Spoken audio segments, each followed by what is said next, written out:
अस्सलाम वालेकुम। अल्लाहुम्मा सल्ली अला मुहम्मदिन व अला आलि मुहम्मद। Welcome to the show. साहिबों, पेशावर हाई कोर्ट के जस्टिस कामरान हयात साहब ने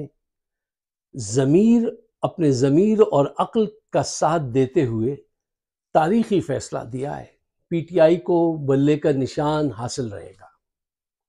अच्छा, देखिए, ये अभी फैसला पेशावर हाई कोर्ट की तरफ से आया है और इलेक्शन कमीशन, नवाज शरीफ और उनके जितने चाहने वाले हैं, सारे गैंग्स जो हैं, वो अभी सुप्रीम कोर्ट की तरफ भी जाएंगे। इसके लिए जा सकते हैं और जाके कहेंगे नहीं साहब ये गलत था और इलेक्शन गलत थे, जबकि इलेक्शन गलत होने की इतनी भोंडी बात की है इन्होंने कि जो सुनता है वो हंसने लगता है कि इंट्रा पार्टी जो इलेक्शन कराए थे पीटीआई ने, ये इल्ज़ाम नहीं लगाया इलेक्शन कमीशन ने कि भाई वोट डालने में फोर्जरी हुई, गलत काम हुआ, गलत इलेक्शन थे, मतलब कोई गलती, कोई झूठ, कोई ऐसा हो।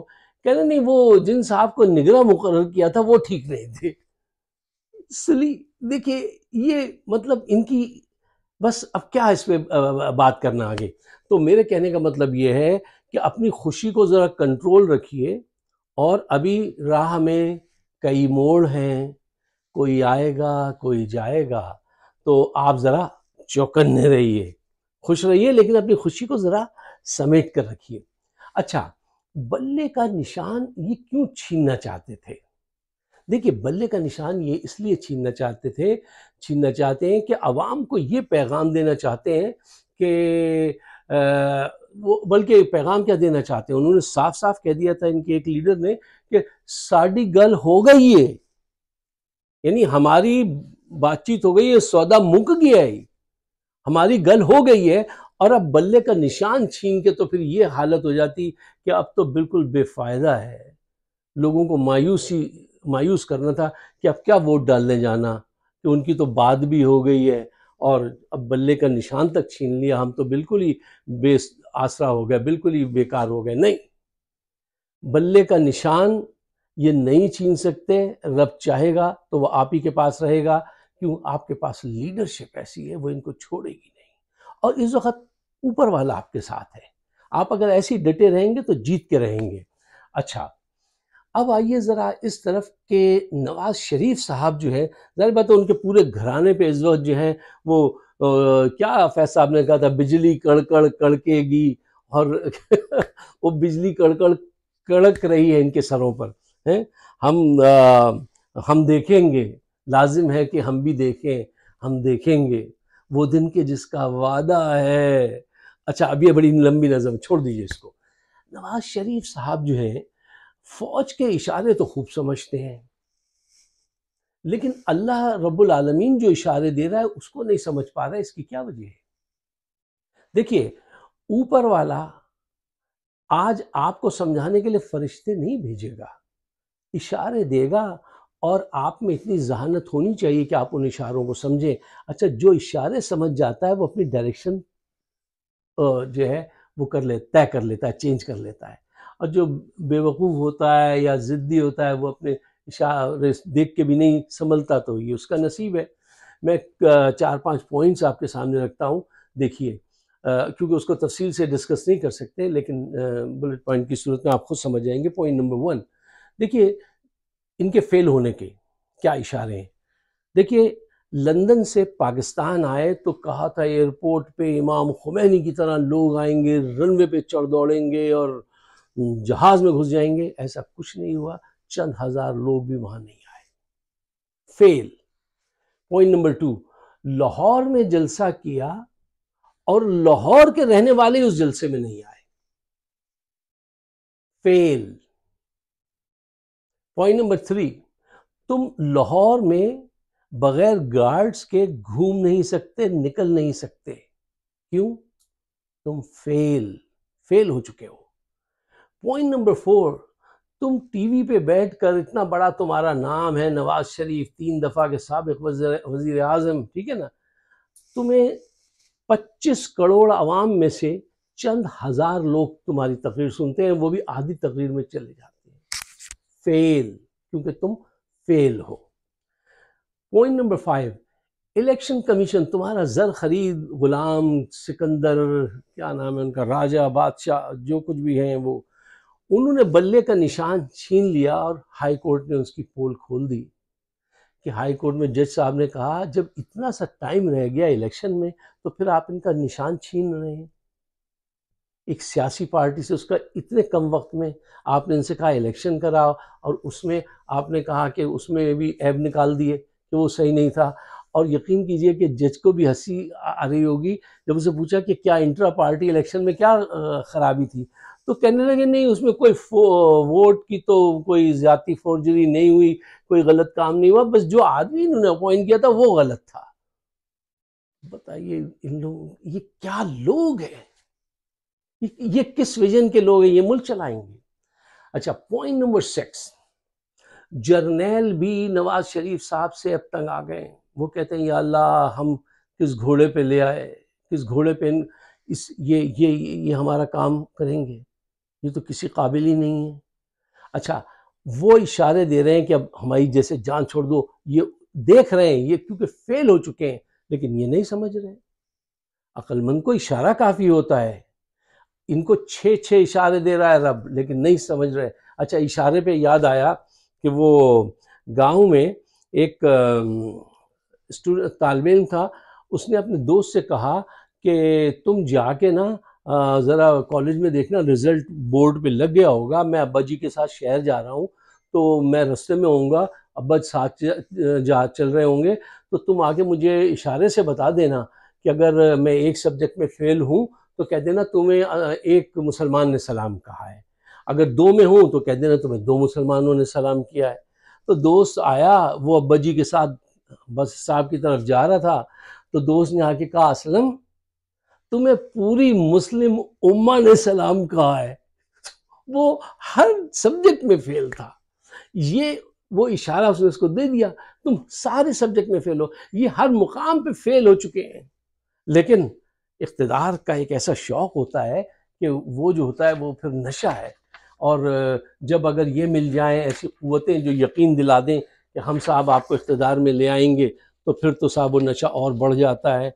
बकौल फराज के नशा बढ़ता है शराबें जो शराबों में मिले। अच्छा, देखिए एक बात बहुत संजीदगी से उसका नोटिस लीजिए, जिस अंदाज से जेल में बैठकर इमरान अपने वकला के जरिए बदतरीन रुकावटों को अबूर करते हुए आगे बढ़ रहा है और जीत रहा है, इसमें बहुत बड़ा अहम पैगाम है। बात बल्ले के निशान तक नहीं है, इससे आगे की सोच सोचिए।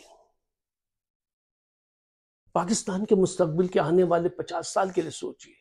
आज किश्ती डगमगा रही है, माशी तौर पे भी, सियासी तौर पे भी, और उसने ये साबित किया है कि इस मौके पर अगर कोई पाकिस्तान को इन हालात से, इन क्राइसिस से निकाल सकता है तो वो सिर्फ एक क़यादत है जिसका नाम है इमरान खान।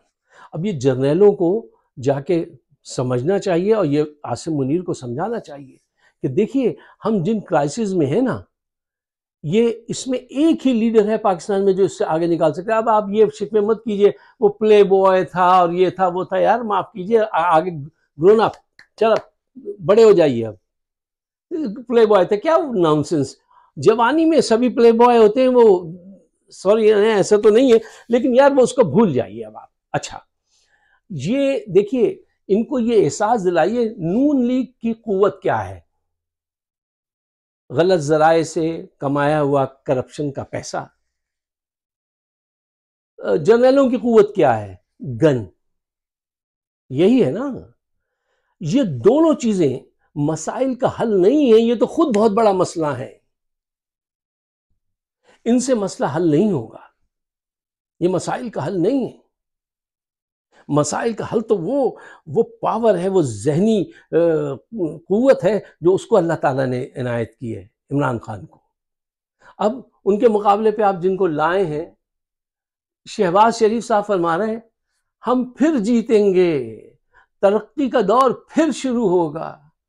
ये 2 साल से आप हुकूमत कर रहे हैं, पहले 30 साल तक हुकूमत की, ये तरक्की कितनी है। लोग की भूखा मार रहे हैं, भूख से बिलबिला रहे हैं लोग, इन साहब की जहानत मशकूक है मेरी निगाह में। इसे तरक्की कहते हैं। लोग तुम्हें ढूंढ रहे हैं कि तुम कहीं नजर आ जाओ तो तुम्हारे कपड़े उतार कर बेचकर आटा खरीदें। तुमने वादा किया था कि अपने कपड़े उतार के बेचोगे और फिर आटा दिलाओगे, तो लोग तलाश में हैं आपकी। आप जरा बाहर तो आइए, लेकिन ये समझ नहीं रहे। देखिए साहब, एक बात मैं रोज दोहराता हूं और दोहराता रहूंगा 8 फरवरी तक, कि हालात अभी कभी ये होगा कभी वो होगा, होने दीजिए। 8 फरवरी को इतनी बड़ी तादाद में बाहर निकलना है कि ये हैरान रह जाए, इनका दम निकल जाए। इतनी बड़ी तादाद में नॉन वायलेंस का रवैया इख्तियार कीजिए और बड़ी तादाद में बाहर आइए। ये बहुत जरूरी काम है। मैं तो कहता हूं 7 की रात से वहां पे जाके लाइनें लगाना शुरू कर दो और उस वक्त तक वहां पे पोलिंग स्टेशन पे सब खड़े रहो जब तक कि रिजल्ट ना आ जाए। ये ड्यूटी है। ये सारी जद्दोजहद जो वो कर रहा है जेल में बैठ के, तन्हाई सह के, सब कुछ, उसकी बहनें परेशान, बच्चे परेशान, सब कुछ ये आपके लिए कर रहा है। अब आपका भी फर्ज है कि जिंदगी में, पूरी जिंदगी में 2 दिन तो ऐसे दो कि बस वो इलेक्शन में हिस्सा लेना है।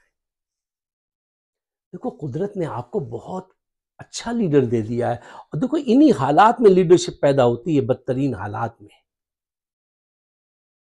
उसने अपनी मुस्तकिल मिजाजी से ये बात साबित की है कि मुस्तकिल मिजाजी ही सबसे बड़ा टैलेंट है जो अल्लाह ताला ने उसको दिया है। साहब, बड़ा लीडर बनने के लिए बड़े बुरे हालात का मुकाबला करना पड़ता है।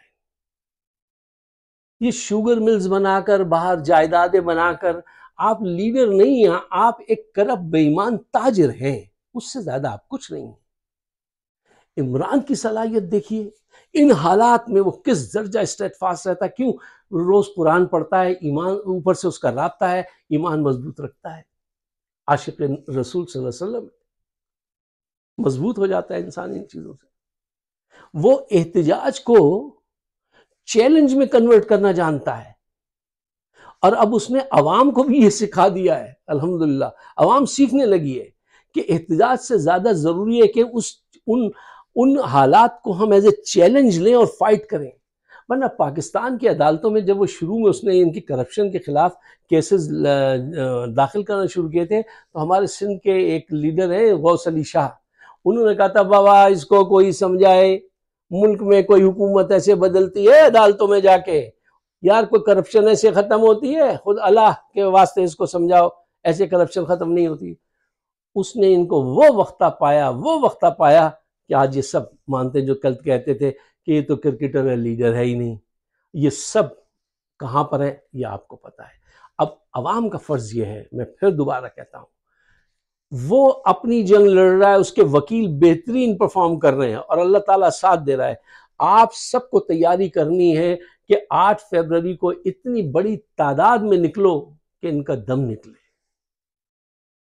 अगर मेरी बात आपकी समझ में आती है तो मेरे अपने लिए नहीं, पाकिस्तान के बेहतर मुस्तकबिल के लिए आपको इसको शेयर करना है चंद 5-4 दोस्तों के साथ कम से कम। और मुझे अपने ख्यालात से नवाजिएगा। हमारा चैनल है फाइक सिद्दीकी शो ऑन यूट्यूब, अगर आप सब्सक्राइब करें तो बड़ी इनायत। बहुत शुक्रिया। खुदा हाफिज।